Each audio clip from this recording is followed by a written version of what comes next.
So that starts a starter and it runs the fuel pump. It doesn't turn this, the windshield wipers, and it doesn't turns that on for some reason. But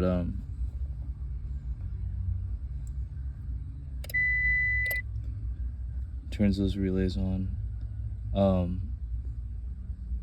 It starts the starter, but it only gives a little jump to it. It does a little start, whereas jumping the starter at the starter relay will cause it to cause the engine to do the thing that I was showing earlier. So like that. So the relay itself is fine.